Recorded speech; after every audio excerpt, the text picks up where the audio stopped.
National Herald का भूत गांधी परिवार का पीछा नहीं छोड़ रहा। राहुल गांधी से सवाल जवाब के बाद प्रवर्तन निदेशालय में सोनिया गांधी की पेशी हुई और इधर ईडी के ऑफिस में उनसे पूछताछ हो रही थी। उधर कांग्रेस के कार्यकर्ता और नेताओं ने देश भर में सड़कों पर बवाल काट दिया। नमस्कार, मैं हूं विवेक और आप देख रहे हैं न्यूज 18 विशेष। सोनिया से सवाल, कांग्रेस का बवाल।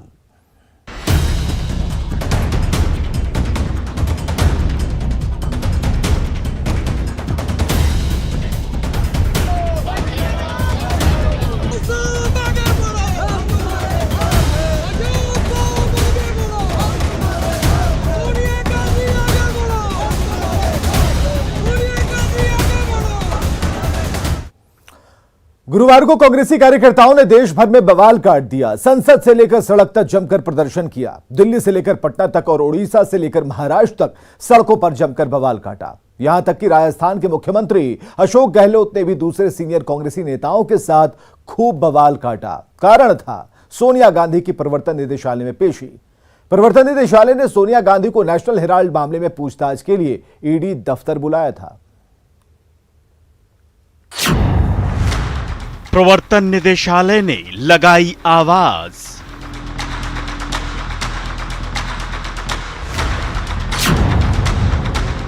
सोनिया गांधी हाजिर हों।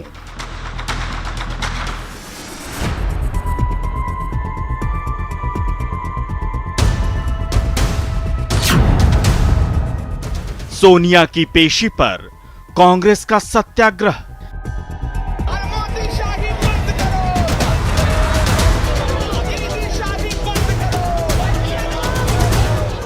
यह है कांग्रेस का प्रदर्शन।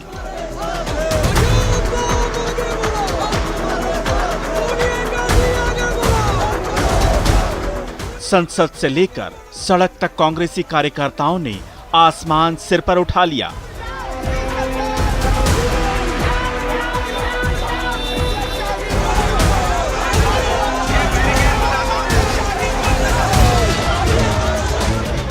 दिल्ली से लेकर कोलकाता तक, पटना से लेकर बेंगलोर और आंध्र प्रदेश से लेकर ओडिशा तक जमकर प्रदर्शन किया, बवाल काटा।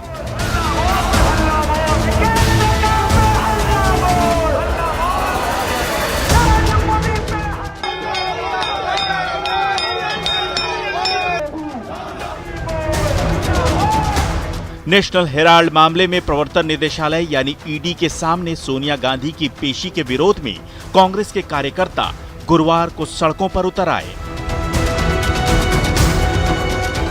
जो उनकी पर्सनैलिटी जो उनको आ रहा है एक, और जो 70 प्लस एज है उनकी, उसमें मतलब ईडी खुद को कहना चाहिए हम करा के पूछताछ करेंगे। आपको मेरा मानना सर, केंद्रीय एजेंसी का आपने सरासर दुरुपयोग बताया इस मामले। एक मिनट, ये तो पूरे देश में हो रहा है। सरकारें गिराने का काम यही कर रही है। जिस रूप में ईडी का, इनकम टैक्स का, सीबीआई का दुरुपयोग हो रहा है तो जग जाहिर है, कोई नई बात तो है नहीं। पार्लियामेंट के अंदर हम देश के सारे मुद्दे उठाने की कोशिश किए। सारे समस्या जो आम आदमी सह रहे हैं, जैसे कि महंगाई के बारे में, सरकार चर्चा करने के लिए नहीं तैयार है। और उसके अलावा वो हमारे नेताओं के खिलाफ इस किस्म के राजनीतिक इंक्वायरी चल रहे हैं। तो नेचुरली हम प्रोटेस्ट करेंगे, किया हुआ है और करेंगे। लेकिन हम चाहते हैं कि देश के मुद्दाओं के बारे में, देश की प्रॉब्लम्स के बारे में, देश की समस्या के बारे में आप बैठ के राजनीति ठीक तरह के, कोई प्रॉब्लम नहीं है। इस किस्म को हमारे नेताओं को ऐसे पकड़ के ले जाना बार बार, हमें तो नेचुरली अच्छा नहीं लगता। सोनिया जी जा रही हैं, जो पहुंच गई है वहाँ। और देखिए, ये संस्थाएं हमारे ही सरकारों ने खड़ी की हैं, लेकिन इनके दुरुपयोग के खिलाफ हमारा सत्याग्रह है। राहुल जी 5 दिन अपीयर हुए, 11 बार घंटे उनसे पूछताछ की गई और अब सोनिया जी गई हैं। हम जाएंगे जब भी वो बुलाएंगे, लेकिन इन संस्थाओं की स्वायत्तता खतरे में है, संवैधानिक लोकतंत्र खतरे में है। संवैधानिक लोकतंत्र के तहत बनाई हुई सत्ता जो संगठन है, उनकी स्वायत्तता खतरे में है। इससे भारतीय संसदीय लोकतंत्र, ये बहुदलीय प्रणाली आज खतरे के दौर से गुजर रही है। उसकी रक्षा के लिए सत्याग्रह है। सारे सवालों का जवाब देने को तैयार हैं, लेकिन लोकतंत्र में जिस तरह मिसयूज हो रहा है एजेंसीज का, उसके विरोध में हम नॉन वायलेंट तरीके से, गांधीयन तरीके से विरोध करते हैं। वो हमारा अधिकार है, लेकिन अधिकार को छीना जा रहा है, बल प्रयोग किया जा रहा है और इस लोकतंत्र में, डेमोक्रेसी में विपक्ष को, उसकी आवाज को कुचलने का काम हो रहा है। उसका विरोध हम लोग कर रहे हैं। कांग्रेस ने सड़कों पर जोरदार प्रदर्शन किया।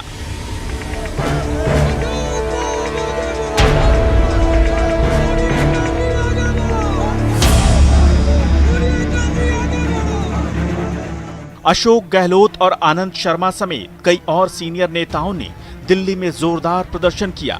यूथ कांग्रेस ने दिल्ली में शिवाजी ब्रिज पर प्रदर्शन किया और कई ट्रेनें रोक दी।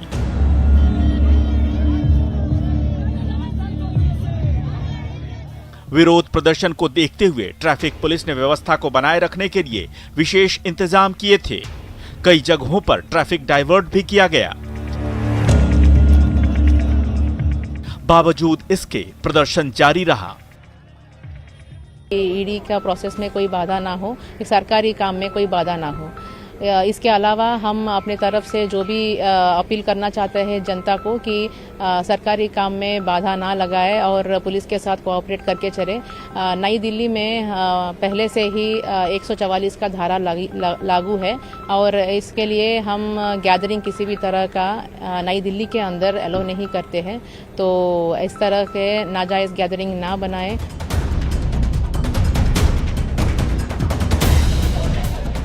कांग्रेसी कार्यकर्ता ईडी दफ्तर तक जाने के लिए अड़े थे, लेकिन पुलिस ने उन्हें आगे बढ़ने से रोक दिया। कांग्रेस के नेताओं और कार्यकर्ताओं को रोकने के लिए पुलिस को वाटर कैनन का इस्तेमाल करना पड़ा। कांग्रेसी कार्यकर्ताओं ने ईडी के पुतले भी जलाए। देखिए, सरकार एजेंसियों के जरिए विपक्ष की आवाज दबाना चाहती है। राहुल जी से 5 दिन पूछताछ करने के बाद भी नतीजा सिफर रहा। अब सोनिया जी बीमारी की हालत में है, उसके बावजूद उन्हें प्रताड़ित करने के लिए उन्हें बुलाया जा रहा है ईडी ऑफिस पूछताछ के लिए। जिस परिवार ने इस देश के लिए कुर्बानियां दी, लहू का कतरा कतरा कुर्बान कर दिया, इस देश को हजारों करोड़ का आनंद भवन दान कर दिया, उस पर चिंदी चोरी का इल्जाम लगा करके नरेंद्र मोदी सरकार विपक्ष को दबाना चाहती है। हम लड़ेंगे इसके खिलाफ। पिट्ठू ईडी और डरपोक सीबीआई और इनकम टैक्स ही अब मोदी सरकार का चाल चेहरा और चरित्र बन गए हैं। प्रतिशोध की राजनीति में धधकते हुए प्रधानमंत्री मोदी और उनकी सरकार न कांग्रेस को, न देश के प्रजातंत्र को डरा पाई है, न डरा पाएगी। हम ना दबेंगे, न झुकेंगे, केवल आगे बढ़ेंगे। प्रजातंत्र के प्रहरी बन के नेशनल हेराल्ड स्वतंत्रता संग्राम का चिन्ह है। ये सच की लड़ाई है, ये जीतेगी। देखिए, पूरी तरह से इस देश में लोकतंत्र को खत्म किया जा रहा है। लोकतंत्र में अपनी बात करने की जो आजादी थी उसको खत्म किया जा रहा है। लगातार कांग्रेस कार्यकर्ताओं की गिरफ्तारी की जा रही है, जिसके खिलाफ हम लोग लड़ेंगे, सड़क पे लड़ेंगे। हम गिरफ्तारी से डरने वाले लोग नहीं हैं। गुवाहाटी में प्रदर्शन के दौरान हिरासत में लिए गए गुवाहाटी कांग्रेस कार्यकर्ताओं और पुलिस के बीच झड़प भी हुई। ईडी चाहती है तब तक छवि धूमिल करने के लिए हमारी नेता आदरणीय श्रीमती सोनिया गांधी हो या आदरणीय राहुल गांधी जी हो, परेशान करती है। पिछले 5 दिनों तक जब राहुल गांधी जी को बुलाया गया और पूछताछ की गई, उसका ब्यौरा क्या है? ईडी क्यों नहीं देती है? हम समझते हैं ईडी जो इस तरह की कार्रवाई कर रही है, एक स्वतंत्र एजेंसी की तरह नहीं, एक गुलाम एजेंसी की तरह कर रही है। बन्ना जी, ये स्वतंत्र एजेंसी नहीं रही? आपको लगता है ईडी नहीं है अब स्वतंत्र एजेंसी? हमारी लड़ाई मैडम सोनिया गांधी की लड़ाई नहीं है या राहुल जी की लड़ाई नहीं है। ये लड़ाई इस देश के संवैधानिक संस्थाओं को जिस तरीके से कमजोर किया जा रहा है अपने स्वार्थ की पूर्ति के लिए, इसका हम विरोध करते हैं कि संवैधानिक संस्थाओं की निर्भीकता, निष्पक्षता, उसकी स्वतंत्रता बनी रहे। ये हमारी लड़ाई है। पटना में कांग्रेस के नेताओं और कार्यकर्ताओं ने ऐसा विरोध प्रदर्शन किया कि सड़क जाम हो गया। प्रदर्शनकारियों ने एम्बुलेंस को भी रास्ता नहीं दिया। एम्बुलेंस में मरीज की हालत गंभीर हो रही थी, लिहाजा चालक ने एम्बुलेंस को दूसरे रास्ते से ले जाने की कोशिश की, जब प्रदर्शनकारियों से एम्बुलेंस को रोकने की वजह पूछी गई तो वो अपना ही राग अलापने लगे। आज आप देख रहे हो पूरा बिहार से उभर के कांग्रेस पार्टी के कार्यकर्ता, नेता सब लोग एकत्रित होकर आए। हमारी नेता श्रीमती सोनिया गांधी जी जो महान महिषी महिलाओं का, भारत के नारी का प्रतीक है, त्याग और बलिदान का मूर्ति है, जिन्होंने यूपीए 1 और 2 का सरकार बनाया, प्रधानमंत्री बनने से इनकार कर दिया, आज उनको ईडी बुलाया है, जिसमें कोई अर्थ ही नहीं है। एजेंसी पे आपको भरोसा नहीं है? एजेंसी तो मोदी का कठपुतली है, उसको मिसयूटिलाइज कर रहे हैं। और क्या श्रीमती सोनिया गांधी जी बीमार रहती है, बार बार नहीं जानते हैं? इस उम्र में नारी का सम्मान करने का आवश्यकता है कि नहीं? संस्कार की बात भारतीय जनता पार्टी के लोग करते हैं, क्या यही है उनका संस्कार?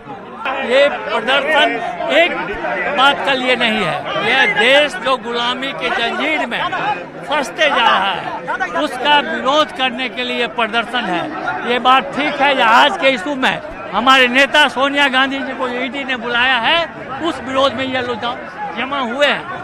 चलिए, तो ये कहना है कांग्रेस के जो प्रदेश प्रभारी हैं, प्रदेश अध्यक्ष हैं, इनका कि जब तक ईडी अपनी इस हरकत से बाज नहीं आएगी तब तक जो है हम लोग इस प्रदर्शन को जारी रखेंगे।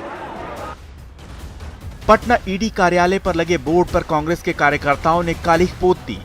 कांग्रेस के इस विरोध प्रदर्शन पर बीजेपी लाल है। बीजेपी सवाल पूछ रही है कि आखिर जब ईडी के पास पूछताछ के लिए सोनिया गांधी के खिलाफ मजबूत साक्ष्य हैं, तो इसमें दिक्कत क्या है? माननीय सोनिया गांधी जी पे जो बुलाया गया है ईडी के द्वारा, तो कहीं ना कहीं मजबूत साक्ष्य है, तभी बुलाया गया है। और हमारी सरकार भ्रष्टाचार पे और आतंकवाद पे कोई समझौता नहीं करेगी। माननीय मोदी जी का सरकार का 8 साल हो गया है। 8 साल में आप देखेंगे 49 साल और 8 साल में, तो विश्लेषण आप करेंगे कि 8 साल के कार्यकाल में मोदी सरकार पे, उनके केंद्रीय मंत्रिमंडल पे, यहाँ तक नरेंद्र भाई मोदी पे, चाहे उनके सांसदगण पे, अभी तक कोई भ्रष्टाचार का आरोप नहीं लगा है। कांग्रेस अध्यक्ष Sonia Gandhi national Herald case में पूछताछ के लिए ईडी दफ्तर बुलाई गई थी। वो राहुल गांधी और प्रियंका गांधी के साथ एक ही कार में निकली थी। प्रवर्तन निदेशालय के अधिकारियों ने उनसे करीब 2 घंटे तक पूछताछ की। हालांकि इस दौरान उन्होंने क्या जवाब दिया, ये सामने नहीं आया है। ईडी ने अगली पेशी के लिए सोनिया गांधी को 25 जुलाई का समय दिया है। इससे पहले इसी मामले में ईडी राहुल गांधी से भी पूछताछ कर चुकी है। Bureau report, news 18।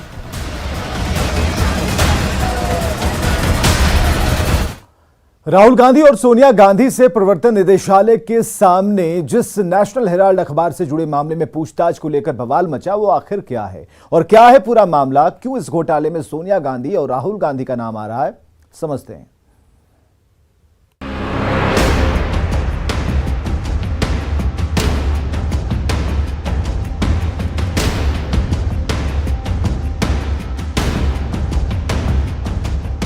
जिस नेशनल हेराल्ड अखबार की संपत्तियों को लेकर बवाल मचा है, उसकी शुरुआत 1938 में की गई थी।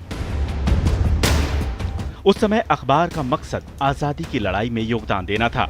इसके बाद बात साल 2012 की है, जब भाजपा नेता और वरिष्ठ वकील सुब्रमण्यम स्वामी ने निचली अदालत में एक शिकायत दर्ज करवाई।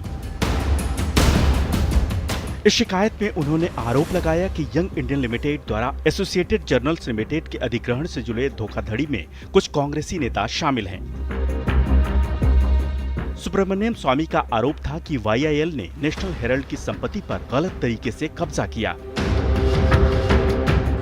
तो ये यंग इंडियन को इन्होंने दे दिया। और कौन है उस मैनेजिंग कमेटी में? सोनिया गांधी, राहुल गांधी, मोतीलाल वोरा, ऑस्कर फर्नांडिस, सुमन दुबे, वो तो उनके साथ ही घूमते रहता है, बट करता रहता तो सोनिया गांधी, राहुल गांधी। इनका कंपनी जो अभी फिलहाल बनी 2011 में, और वो क्या कहते हैं कि allotted to Young Indian, a company incorporated etcetera in consideration of the extinguishment amount of 90 crore. अच्छा, 90 crore due to Young Indian under loan facility available by the company. कौन सा company? Young Indian company, from All India Congress committee. अरे rule है income tax का कि political party कर्जा नहीं दे सकती, पॉलिटिकल पार्टी किराए में नहीं दे सकती अपनी पार्टी के ऑफिस को। सो ये सारा रूल को तोड़ करके कांग्रेस पार्टी ने 90 करोड़ रुपया जो घाटा था इस नेशनल हेराल्ड का, उसको दे करके इन्होंने क्या खरीद ली, 600 करोड़ रुपए का बिल्डिंग। सुब्रमण्यम स्वामी का आरोप है कि YIL ने 2000 करोड़ रुपए से ज्यादा की संपत्ति और लाभ हासिल करने के लिए गलत तरीके से निष्क्रिय पड़ी हुई print media company associated journals limited की संपत्ति का अधिग्रहण किया। उन्होंने आरोप लगाया कि YIL ने 90 करोड़ रुपए की वसूली के अधिकार हासिल करने के लिए सिर्फ 50 लाख रुपए का भुगतान किया। 1938 में जवाहरलाल नेहरू ने एक कंपनी बनाई, नाम था एसोसिएटेड जर्नल्स लिमिटेड, और उन्होंने 2 अखबारों को चलाया उसके जरिए। एक था नेशनल हेराल्ड, नाम सुना होगा, जो लोग आप बहुत नौजवान हैं नहीं सुना होगा, बट थोड़े उम्र के लोग तो निश्चित जानते हैं, नेशनल हेराल्ड। और दूसरा है उर्दू में कौमी आवाज। अब दोनों नहीं चल रहे हैं, लेकिन आजादी प्राप्त करने के बाद ये जो ऑफिस है Herald house, 5A Bahadur Shah Zafar मार्ग, यहां टाइम्स ऑफ इंडिया भी है, इंडियन एक्सप्रेस भी था, पता नहीं है कि नहीं, अनेक अखबारों हैं, सबको स्पेशल अलॉटमेंट कंसेशनल बेसिस पर अलॉट करके आज वो नेशनल हेराल्ड हाउस का कीमत है 600 करोड़। साल 2008 में नेशनल हेराल्ड अखबार को पूरी तरह से बंद कर दिया गया था। इसके बाद अखबार का मालिकाना हक यंग इंडियन लिमिटेड से एसोसिएटेड जर्नल्स को दे दिया गया। इस कंपनी ने कांग्रेस से बिना ब्याज के 90 करोड़ रुपए कर्ज लिए थे, लेकिन अखबार फिर भी शुरू नहीं हुआ। 26 अप्रैल 2012 को एक बार फिर से मालिकाना हक का ट्रांसफर हुआ। अब नेशनल हेराल्ड का मालिकाना हक फिर से बदलकर एसोसिएटेड जर्नल्स से यंग इंडिया को मिल गया। यंग इंडिया कंपनी में 76% शेयर सोनिया गांधी और राहुल गांधी के पास हैं। जानकारी के मुताबिक यंग इंडियन लिमिटेड ने नेशनल हेराल्ड की संपत्ति महज 50 लाख रुपए में हासिल की, जिसकी बाजार कीमत लगभग 2000 करोड़ रुपए की है। तत्कालीन जनता पार्टी नेता और मौजूदा भाजपा नेता सुब्रमण्यम स्वामी ने आरोप लगाया कि नेशनल हेराल्ड की संपत्तियों को गलत तरीके से इस्तेमाल में लिया गया है। अब कांग्रेस पार्टी ने दिया यानी कर्जा दिया यंग इंडियन, और यंग इंडियन को अब सारा यानी जो घाटा थी नेशनल हेराल्ड की, एसोसिएटेड जर्नल की, खत्म, और ये इनका बन गया। तो विशेष में आज के लिए बस इतना ही। देखते रहिए न्यूज़ 18 बिहार झारखंड।